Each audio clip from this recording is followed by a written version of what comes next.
Hi everyone, Brett McCrae here with your Farm and Ranch news from the Northern Ag Network. At the American Angus Association's annual convention last week, the top 10 Angus bulls of the breed were recognized for most calves sired in 2023. According to the association, over 70% of the United States cattle herd is influenced by Angus genetics, as the popularity of Angus cattle has grown over the last 150 years. Montana was one of only 2 states to produce more than one bull recognized in the top 10 for most progeny registered in fiscal year 2023, which is recorded from October 1st through September 30th. Ranking 3rd and 6th respectively, sits Resilient 10208 and sits Stellar 726D, sired a combination of 6,072 calves.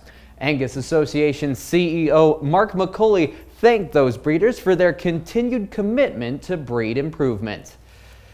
The winter wheat crop this year in Montana is off to a much better start compared to last year.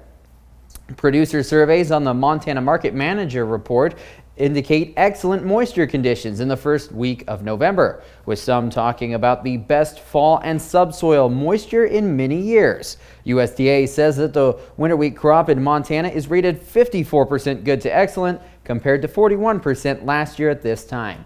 And I'm excited to hear a lot more about the crop outlook and the moisture conditions when we attend the Montana Grain Growers Association's annual convention in the last week of November. Thanks for tuning in to your Farm and Ranch news. We'll be back in an hour with your markets. We asked Montana farmer Walt Sales about the challenges of mental health in agriculture. Another drought, there always is. There's always going to be another something. I grew up in a generation of you pulled yourself up by your bootstraps, but it's become evident is what do you do if you can't even find those bootstraps? If you need to talk to somebody, go to beyondtheweather.com for free counseling for Montana ag producers. Hello everyone, Brett McCrae back with the Northern Ag Network with more farm and ranch news and your markets. Well, the cattle market has certainly seen some substantial price declines over the last month. There's been several factors that have contributed to those negative movements in prices. Of course, it began with larger than expected placement numbers from the October Cattle on Feed report, made worse by larger than expected beef production estimates in USDA's most recent World Egg Supply and Demand report.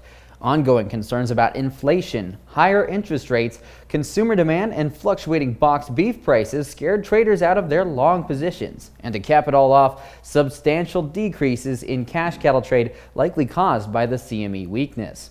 Although widespread uncertainty has overtaken these futures, analysts are quick to point out that tight cattle supplies remain the fundamental bullish reality that isn't likely to change in the mid to long-term market forecast.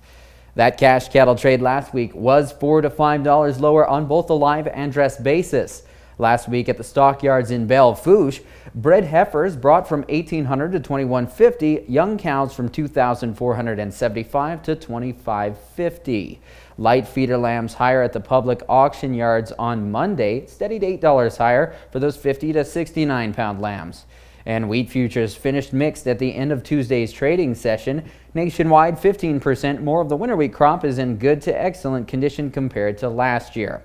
Thanks for tuning into your Ag Report. Have a good day.